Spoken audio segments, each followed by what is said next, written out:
Welcome to Brain in a Vat.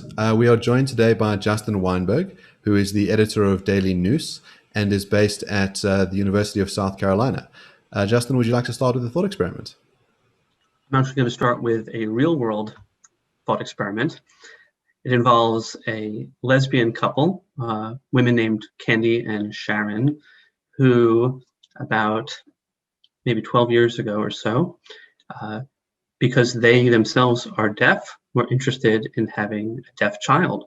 Since they're a lesbian couple, they needed assistance with reproductive technology and sought donor sperm. But of course, you can't get donor sperm from a deaf donor, or at the time you couldn't, at least from sperm banks. So they sought out donor sperm from a deaf friend so as to maximize the chances of their child being deaf. And there are lots of interesting questions, I think, that arise with this activity. I think a lot of people hear about a deaf couple trying to conceive a deaf child, and especially if they're not familiar with the deaf community, will think of parents as harming their children. This raises interesting questions about the nature of harm, what it is to harm someone, which involves ethics and metaphysics. It involves questions about the nature of disability, the nature of disadvantage, which raise questions about what it means to have a good life, what goes into a good life. It raises questions about political philosophy regarding what kinds of regulations there ought to be on people's reproductive liberties. It raises questions in medical ethics regarding how medical professionals should attempt to handle, both as individuals and as members of institutions, the production of conditions that they're often called upon to alleviate. It's a very rich example. It's a real-world example. And the reason I mention it today is because it's almost impossible to think about this example without doing philosophy.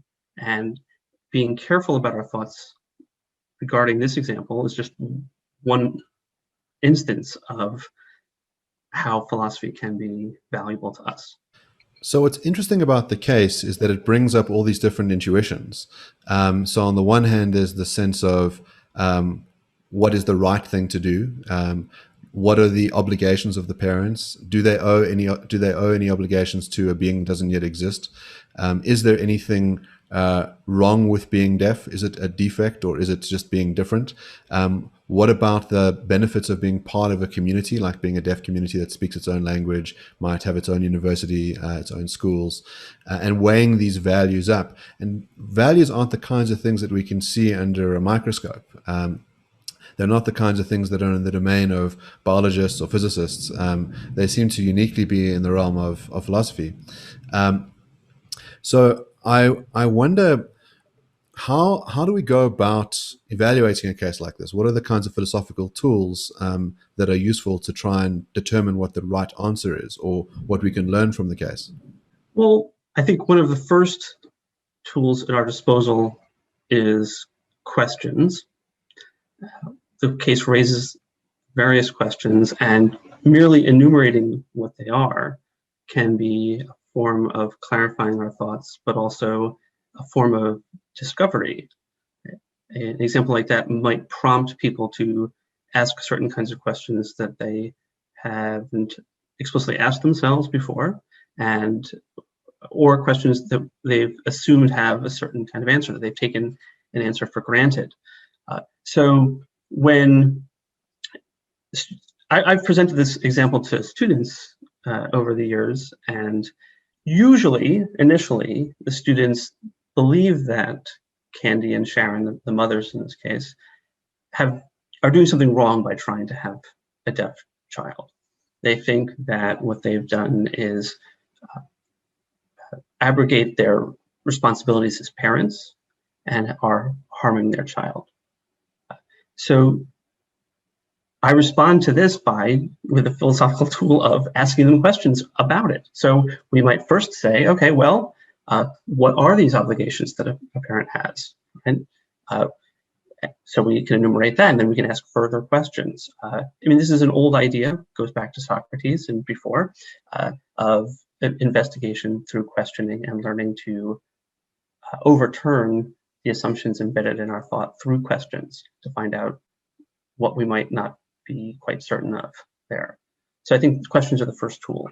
So I'm curious whether certain types of questions are insensitive.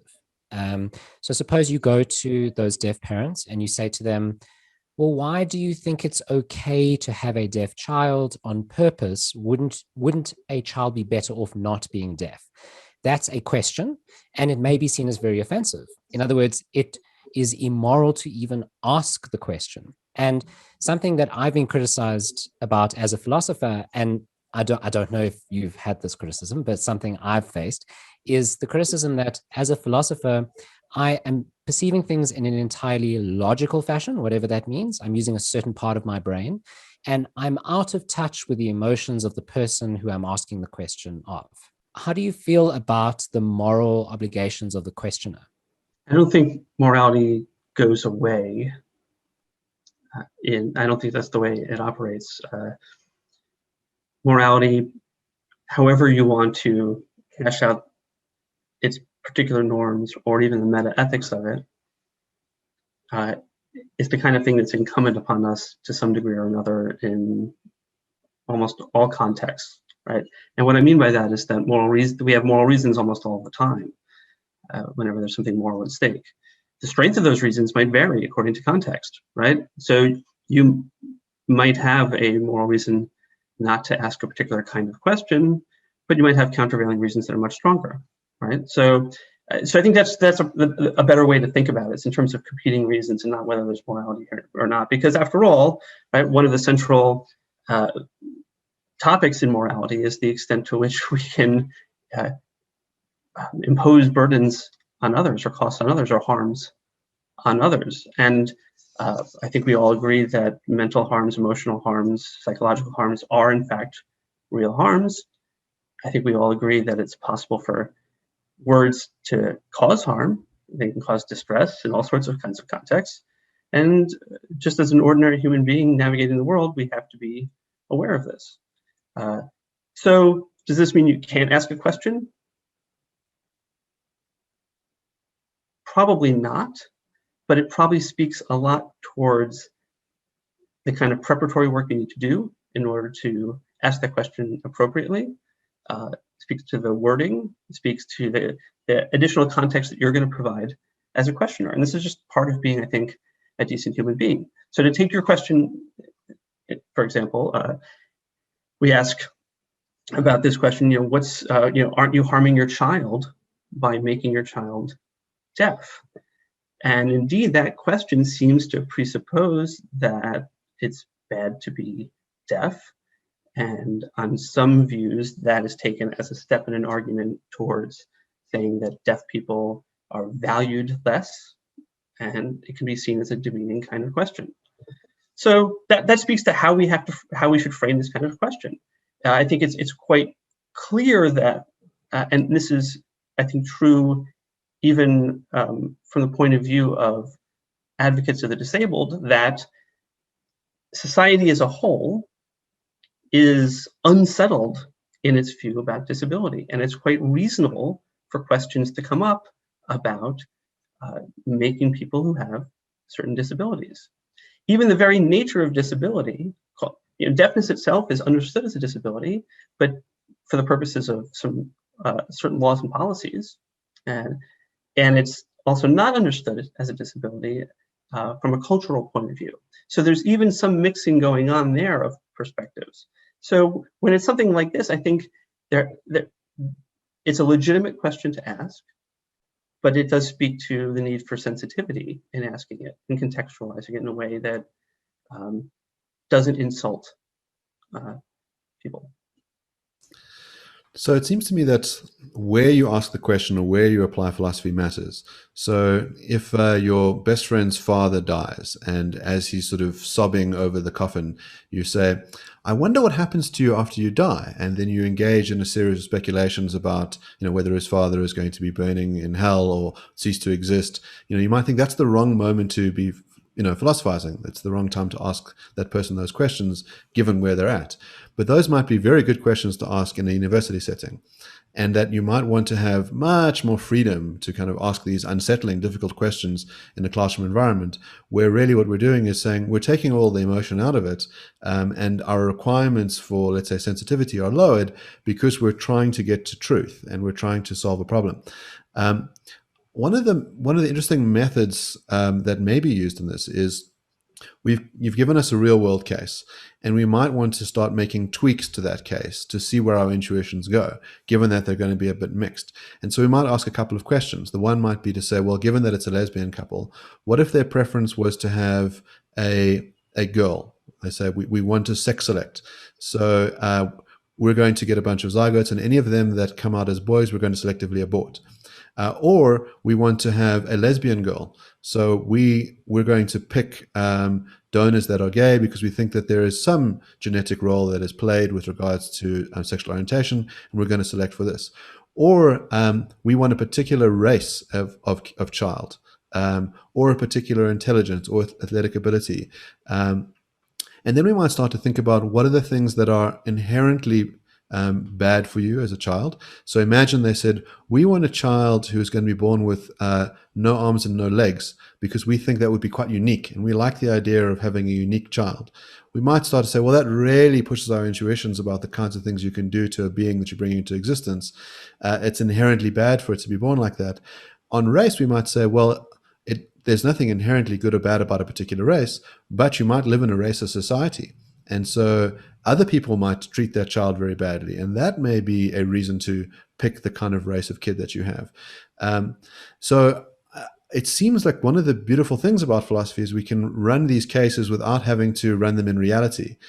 We don't need real life examples to sort of test things. We can do this armchair hypothesizing to work out, well, what's the right thing to do? And we engage in this balancing act, this reflective equilibrium of our intuitions on the one hand, which we develop through a variety of cases, and our theory on the other. Mark's giving you all the easy cases, all the easy questions to answer. I'm not sure that they're easy. Well, that's my point. That they're not, and I mean, it really speaks to, as Mark was asking the questions, I was cringing here and there and thinking, oh gosh, is that beyond the pale of what's moral to ask? And so it does feel like we have to continually straddle this line. Yeah, if I may, just I'll speak to the matter of hypothetical cases in a second, but your lines of questioning were interesting because some of them were actually brought up by the mothers in that particular case. So when we talk about deafness, and I ask my students about what might be bad about being deaf, and this is a question that comes up when we talk about this, and they list various things, that usually the number one answer is communication. That's like the huge chunk of it, right? And what I point out to them, and this is the degree to which then in their view, the badness of being deaf is the product of a social choice. Because after all, we could teach sign language to everyone from kindergarten on up, or preschool. I mean, lots of people teach sign language to their infants now as an easy form of communication. Maybe in 10 years, we could revamp the whole education system over the course of that time and just make sign language part of the ordinary curriculum. And this would eliminate one of the things that these students think is one of the worst things about being deaf, right? So the social production of disability here comes up. And then we can ask about the race question, because Candy and Sharon, the mothers in this case, they say, well, would you tell a Black couple not to have a Black child in our society? Given that our society is racist in various ways, and the child is going to face certain disadvantages, would you tell the Black couple not to have a Black child? And they say no, right? Because the badness of being Black, if there is any in the society, is owed to the racism in society. And that's the nature of the disadvantages they're going to find. And a huge amount of the badness of being deaf, if there is that thing, is owed to, again, a choice that society is making, the ableism in society, right, for its failure to teach sign language. So they make use of the race question as a way of defending their choice and say, look, don't tell us not to have a deaf baby, rather make society more friendly to deaf people, right? So it's an interesting move. But to go to the hypothetical cases, right, I'm a huge fan of thought experiments. And I agree that they have many virtues, right? Like in high school science classes where you describe cases and we're going to get rid of friction for now, or gravity, and we're going to ignore these things, and we're going to simplify so as to understand one principle element here. And so we're going to isolate relevant variables, and we can do that more cleanly in a thought experiment. We can also easily imagine various types of cases that raise new problems. And we can talk about hypothetical cases often in ways that don't lead to offending people's real world sensibilities. So it might give us a bit of freedom in that regard. So I'm a big fan of the trolley problem, and it comes up in a couple of my ethics classes. It gets a bad rap, I think, in part because people don't understand how you're supposed to set it up and what it actually does as a thought experiment. And I also think that people are under the mistaken view that if you're a fan of something like the trolley problem, then the way you make use of it is to figure out how our judgments would work in those cases, and then just apply those judgments to everyday life. But just as you wouldn't say, I don't know, build a rocket based on the principles you learned of, in a high school physics class when you said, okay, let's get rid of friction, right? That rocket would be a disaster. Likewise, right? You don't just take whatever we learned from thought experiments and do that in the real world. There's a process of reintroducing the various complications of the real world when we're learning the lessons of thought experiments. So anyway, I'm a big fan of hypotheticals. We're very glad you are, because here at Brain in a Vat, every episode starts with a thought experiment. By the way, our first episode ever was on the trolley problem, and specifically applying it to the issue of lockdowns. We recorded back in March last year, just as lockdowns were being implemented. And we asked the question whether the trolley problem can shed some light on whether one should lock down or not. And Mark and I then wrote a book based on debates around the trolley problem and lockdowns, and we took opposing positions on it. So it's a very useful tool. And again, it came up recently in another discussion on Nietzsche. So yeah, it's a very useful tool. So one criticism, you've already highlighted one criticism of trolley problems. Well, not trolley problems, but thought experiments generally, is that people say, well, you can't just apply that to real life, right? You can't just take the trolley problem and put it into real life. Although in The Good Place, I don't know if you've seen the series The Good Place, I think they have an actual trolley problem, yeah. Visceral trolley problem. Yeah. They have half of it, right? They have half of it. Yeah. So one of the other criticisms of thought experiments is that they are thought experiments, and so they are never perfectly applicable to everyday life. And our intuitions have been, it's sort of like conducting an experiment within a clean room, right? That clean room may provide some insights depending on what the experiment is inside it, but it's not going to perfectly replicate or even come close to replicating all the variables of the outside world, which are so complicated and influence our intuitions. I'll give you an example. So, that the trolley problem has been asked to people who are bilingual, and people who are asked the trolley problem in their primary language often give a different answer to if they're asked it in their secondary language. Now, what does that tell us? That kind of really, for philosophers, analytic philosophers who love trolley problems, who love thought experiments, we think that there is an intuition that is reasonable. And it becomes much more complicated once we, start complicating and muddying the waters with cultural aspects. And the trolley problem has been asked to people in their left ear or their right ear. and they give different answers. Not the very same person, but groups of people asked in the right and left. Yeah. So when people start to view these results by what are called experimental philosophers, people start to worry about the legitimacy of thought experiments, and then about the legitimacy of philosophy generally, because the criticism is we're abstracting too much. And this comes out in philosophy of science, for example. So philosophy of science, is about abstracting away from the particular findings of science, although philosophers should be aware of the main ones, I assume. But then, trying to come up with abstract principles for how science is done. And often scientists will look at those principles and say, "Pah, these people have no conception of what we do." And I wonder if that criticism is not the problem that a lot of philosophers face, not just within philosophy of science, but ethics and other domains.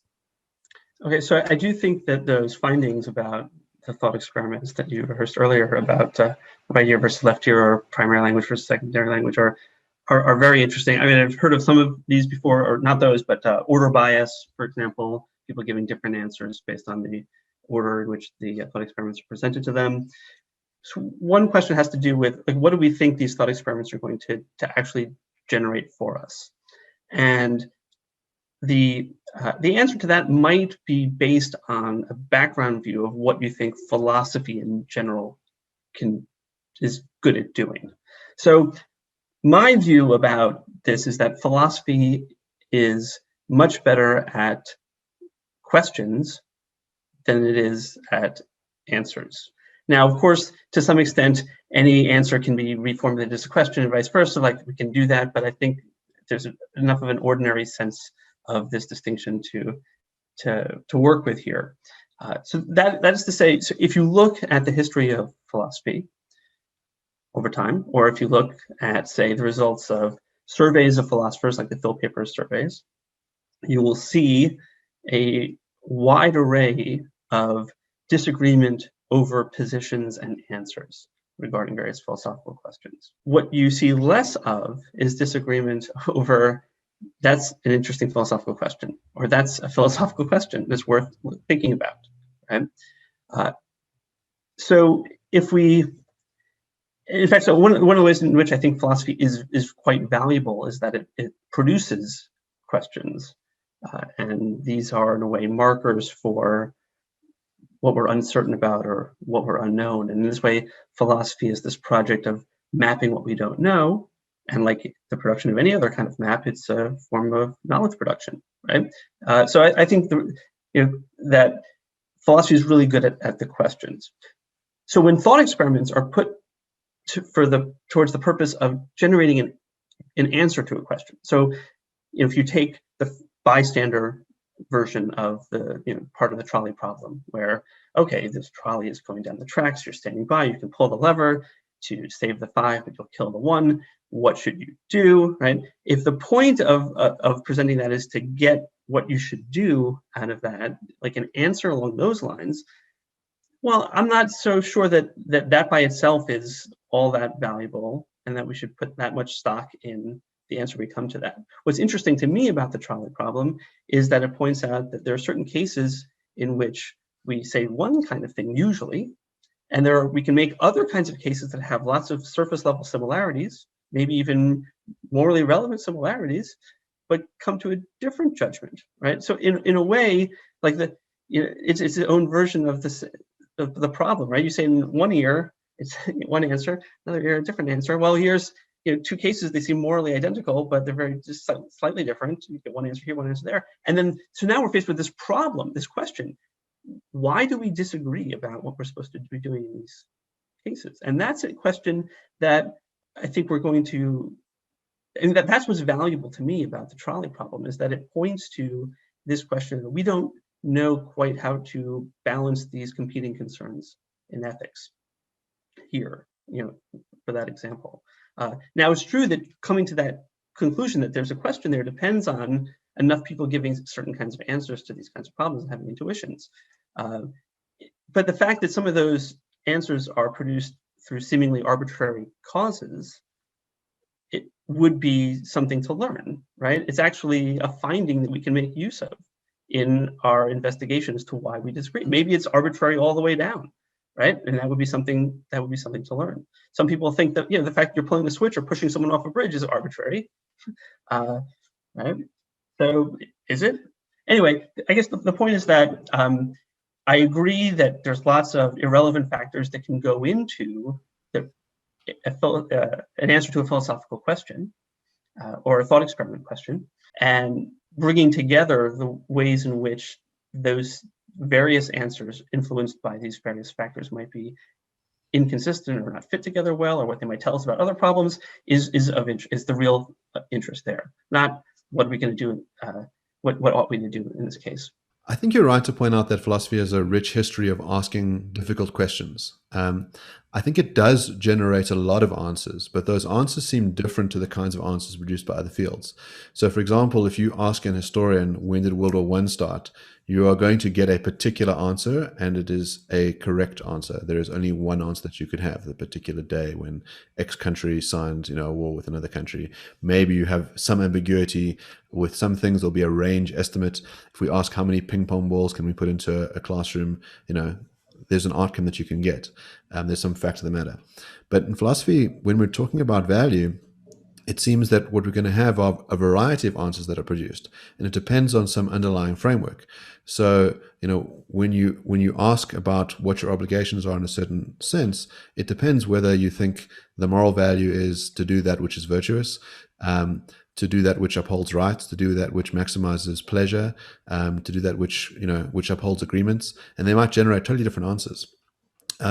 So in that sense, what we have is a series of answers sitting concurrently, and that's just in the field of ethics. I mean, we might very well have similar parallel answers in metaphysics or political philosophy, or a range of subdisciplines within philosophy. And I imagine that that's frustrating for people. Is there any way in which we can resolve those disagreements? Is there some principled way to say, well, these guys are more right or on a better track, these kinds of answers are worse answers, or this is the definitive answer?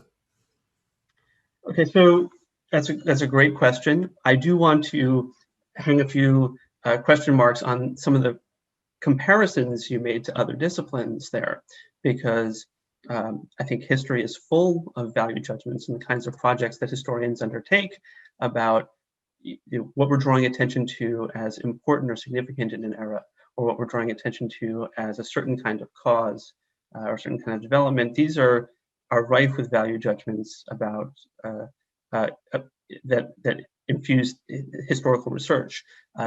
And one of the wonderful advances in philosophy of science over the last 50 or so years has been pointing out the extent to which values are a part of scientific practice, and not just epistemic values. So part of me wants to say philosophy isn't unique in embedding questions about value. Almost every discipline I can think of does that to some extent. We do take it up fairly explicitly, but I do think that actually, as a side note, part of the value of philosophy, especially philosophy of the sciences and philosophy of the social sciences, has been to problematize these disciplines for their practitioners, to get them to understand that what they're doing is not this purely objective project, but there are lots of choices, and some choices that aren't even guided by the norms of the science that they're engaged in, that are affecting what they do, and it's super important for those sciences. Anyway, so again, so just as a side note, then part of the value of philosophy is how it improves some of these other disciplines. But how do we resolve these kinds of? Is there a way to resolve these kinds of questions? I like the answer that is given by Daniel Stoljar, who's an Australian philosopher. I don't know if you're familiar with his work, but he distinguishes between different types of philosophical questions. He takes up explicitly, does philosophy make progress? Because after all, we've had philosophical questions with us for eons, and will look like the same questions over and over again. If we were making progress, we wouldn't be asking the same kinds of questions over and over again. He wants to defend a version of philosophical progress. So how does he do it? He distinguishes between different types of questions. So there's certain questions, philosophical questions, that do get answered, right? For example, does this argument contain the fallacy, right? Is it affirming, the consequent or something like that, right? Is it begging the question, right? We can answer philosophical questions all the time, right? These are small philosophical questions, and usually when we talk about philosophical questions that have been with us forever, unanswered, we're not talking about these. But notice then we're just taking a whole lot of minor philosophical achievements off the table and not counting them as questions that we've answered. Okay, fine. We won't do that. What about when, on the other end, like these big questions, like how does the mind and body interact, or what's the right or wrong way to act? These are huge, big questions. And it's true that these questions, what kind of life should I live? How does the mind interact with the body? Have been with us for a really long time. But it would be a mistake, he thinks, to infer from the persistence of these questions that philosophy isn't making progress with any kinds of answers, conclusions, because these are less questions than they are topic-defining statements, right? By way of analogy, right? The medical sciences, right, take up the question of how does the body work, right? Turns out we're still asking this question: how does the body work? Should we infer on the basis of this question still being with us after thousands of years that medicine's not made any progress? That would be, ridiculous, right? So likewise, the fact that the mind-body problem or the nature of ethics is a problem that's still with us, it does not tell us that itself that progress hasn't been made there. And one of the nice things about his book is he goes through some examples to show how, as it turns out, some of those middle-level questions, right? They're not the tiny ones, right? But they're not the big topic-defining ones. They're sort of large questions, have changed over time as we've learned that they aren't well-formed, or that the presuppositions that they embed are indefensible. We've replaced them with better versions of questions over time. Now, that's a lot of prefatory work, right? For your question about like how do we resolve disputes in ethics, and I think it's very challenging to figure out whether that can happen. I think that the task of philosophy is less in resolving these problems than it is in, and again, just to return to the map analogy, mapping them out. So if each dot on a map or landmass represents a certain kind of topic, and each town is a kind of question, like the various roads are like the implications of various answers, right? So here's a possible answer to this question, and if you're going to take this road, right, here's where it's going to lead. It's going to lead to this, this, and this, and these set of questions, right? Oh, or you can go this way, right? And if you do that, then there's these kinds of questions, right? And again, we come up with a map of necessity and possibility, basically, for the various answers. How do we answer these questions? I think that there's probably some work that philosophy can do to knock out the plausibility of some answers over others. But I think another way that some of these questions get answered is that once we've hammered out the nature of the problem by asking all these questions about it, then someone else takes it over, right? And this is the idea of disciplinary speciation, where what philosophy makes progress by, in a way, the same way a rocket does. Like it gets higher and it sends off its boosters, right? But basically, yeah. So physics takes over that question, or psychology takes over that question, or economics takes over that question, or biology, right? We're no longer saying, we have water, fire, air, earth has answers to philosophical questions, right? But I think philosophical questions are difficult and challenging to answer, but that doesn't mean that we're not making progress. Doesn't mean that we're not doing something valuable by raising them. I just wanted to push you on that final sentence that you uttered. So you said, doesn't mean philosophy doesn't have value. So a lot of people, when they want to work out what it means for something to have value, the first thing they think of is, does it have utility? And so one of the criticisms leveled at philosophers is often that philosophy is useless. It has no utility. And one of the reasons they think that is because you can go through your entire lifetime never asking these questions, and you might live a qualitatively identical life. And so they might ask it, if it has no impact on your life, why think it has value? So that's one question. And given that we're talking about questions, I'm going to ask a second. The second is related, which is, are these questions unanswerable in principle? So you have said that on certain points we have made progress. For example, you mentioned the mind-body problem. I've looked at answers to the mind-body problem that were dismissed in the 60s and the 70s. For example, Cartesian dualism, the view that the mind and the body are entirely separate and distinct substances, that was sort of dismissed. And then you get the Jaguar Kims of the world who arise and say, no, I have a new form of, Cartesian dualism that I want to punt. It's not the mainstream view anymore, but it's, it has a smattering of support. So, a philosopher or non-philosopher who looks at that might say, well, maybe you're making progress in the sense that, there's these journal articles being written back and forth and there's objections and responses being raised, but there's no progress on the bigger issue, which is, can we rule out Cartesian dualism? Is that even answerable in principle? And if it's not, then how useful can philosophy be? Okay, these are great big questions. You asked this first question about maybe doing philosophy doesn't make one's life better, and you imagined two qualitatively identical lives, one in which a person is doing philosophy and one in which they're not. I suppose by qualitatively identical you mean, but just like contains the same amount of pleasure. I mean, because they would obviously be qualitatively different in the sense that one is doing philosophy, right? Yeah, one of them is asking these questions in their heads, whereas the other one's not. But they both are going to do an ordinary day job every day. Both are chopping wood. Both are feeding their children at night. They earn the same amount of money. They have, it seems, very similar lives from the outside. Perhaps their mental space will be different, but from the outside, it looks like they're living the same life. Okay, so I guess one thing I'd say is I'm a pluralist about value.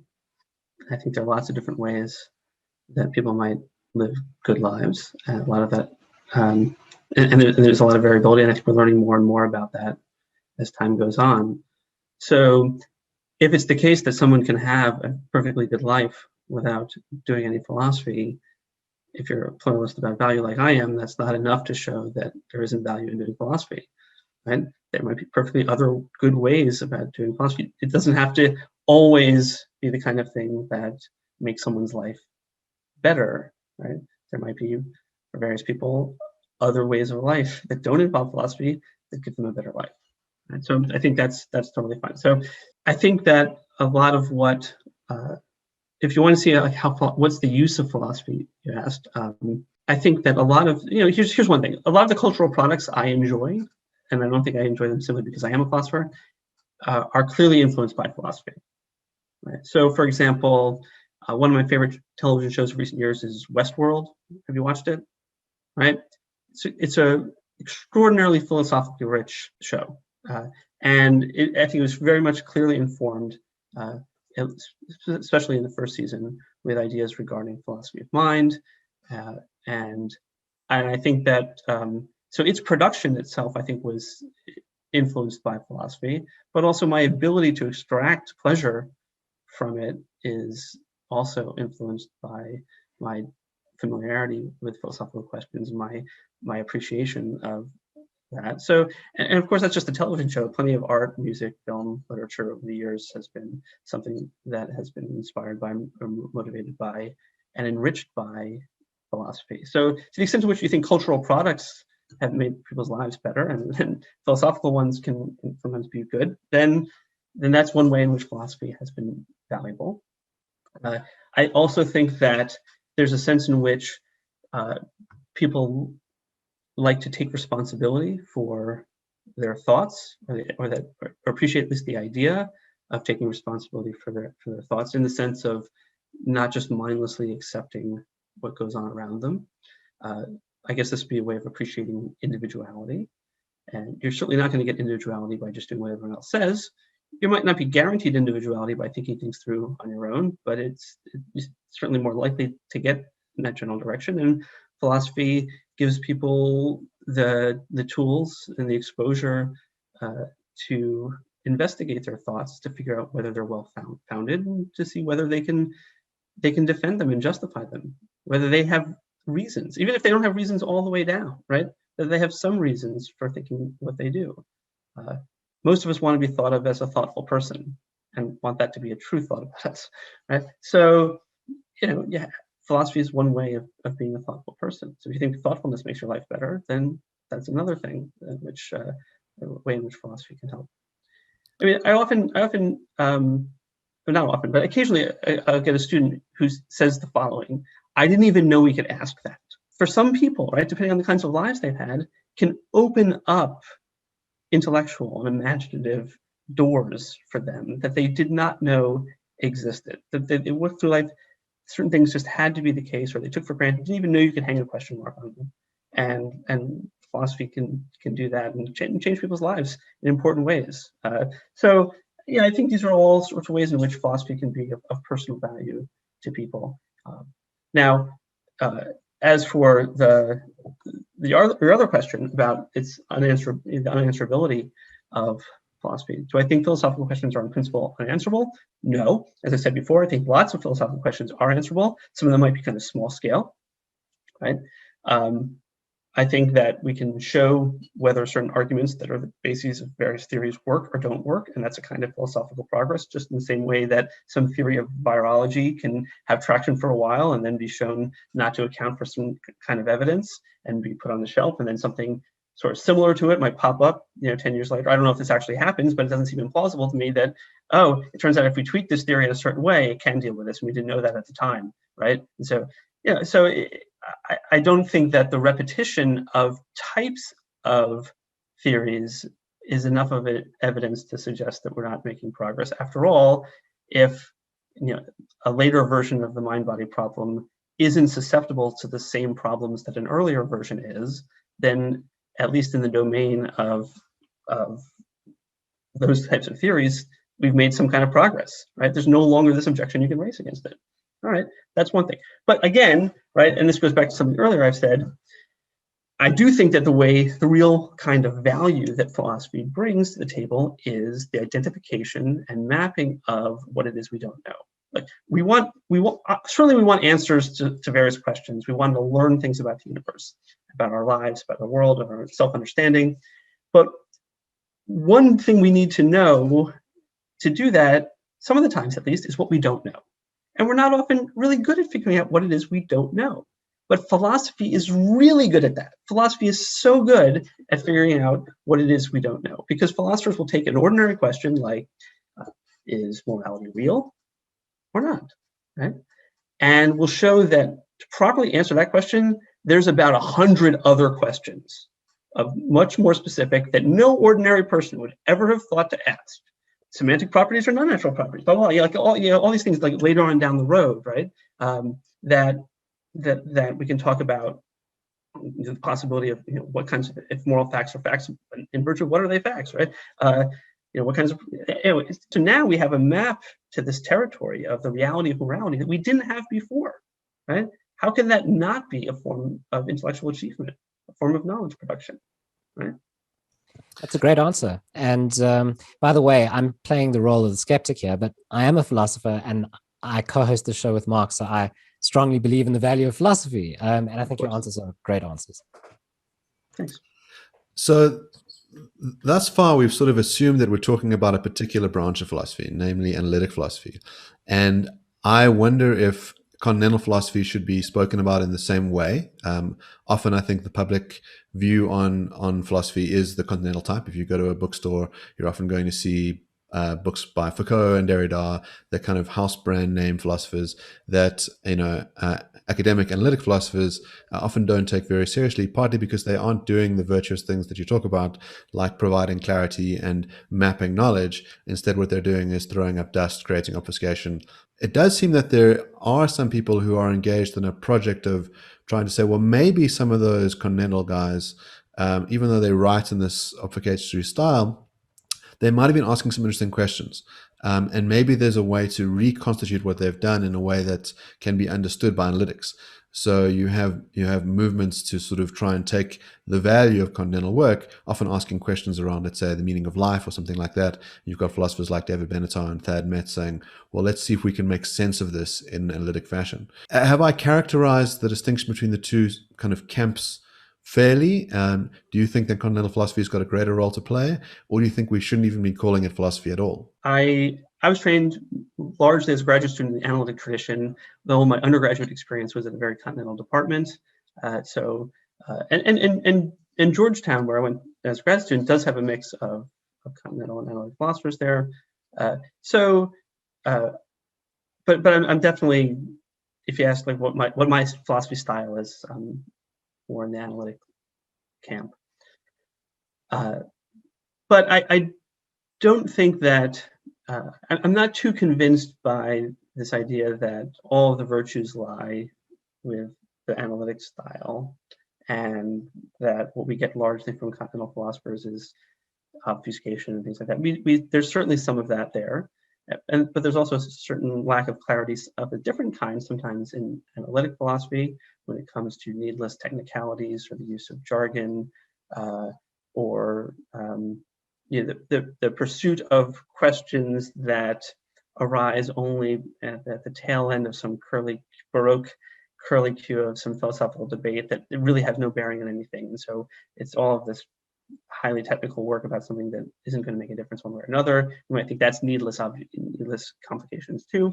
All right. But I guess the main thing I'd like to say about this is that it would seem strange to me that, or maybe not strange, but awfully lucky if, right, if you look at all of human history from when it started to now, and then maybe into the future, that us over the last 80 years, 90 years have happened upon the best way to do philosophy.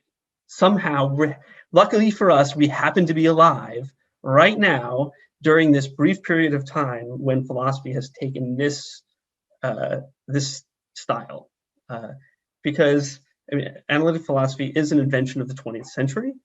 And while it's continuous in various ways with earlier philosophical traditions, so too, in some ways, are many continental figures. So I would, as a general matter, I'm hesitant to sort of hold us up as some model that everyone needs to follow in order to be doing philosophy. I think that would be silly.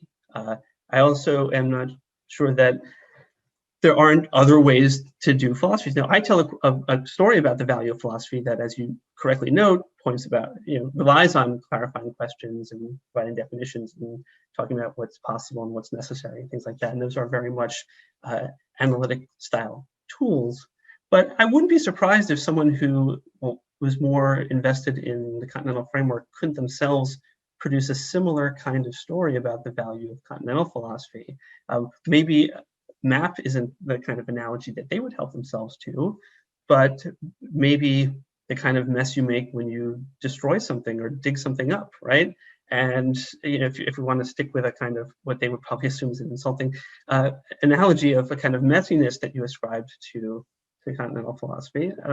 So I think, or maybe even like the idiosyncratic mindsets that seem to inhabit some continental philosophers, which are very difficult to get at from the outside, but if you've grown up in it, probably are more familiar, like might be defended on straightforward million grounds about, look, this is an experiment in philosophy, right? And we want to let 1,000 flowers bloom because, after all, this way of thinking about the matter of a problem might develop interesting things that we, in our more regimented way, are not going to come to.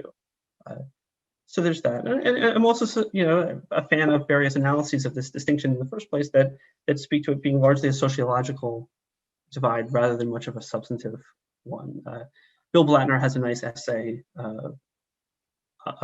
about this and how a lot of how continental analytic philosophy split, how that split came to have such prominence is largely a sociological question of historical accident, who was reading what, who was citing what at a certain time, and it just got calcified over time. And you can find that online. It's quite good. Well, Justin, I want to say thank you for an absolutely fabulous conversation. It is something I think unique about philosophy in that we're able to have a meta discussion about the methods that we use, and that we can be rigorous and we can sort of fine tune our own mechanisms. And I think you've been given us a really good tour of how to go about that process. Well, thanks. It's been a really enjoyable conversation. A lot of fun.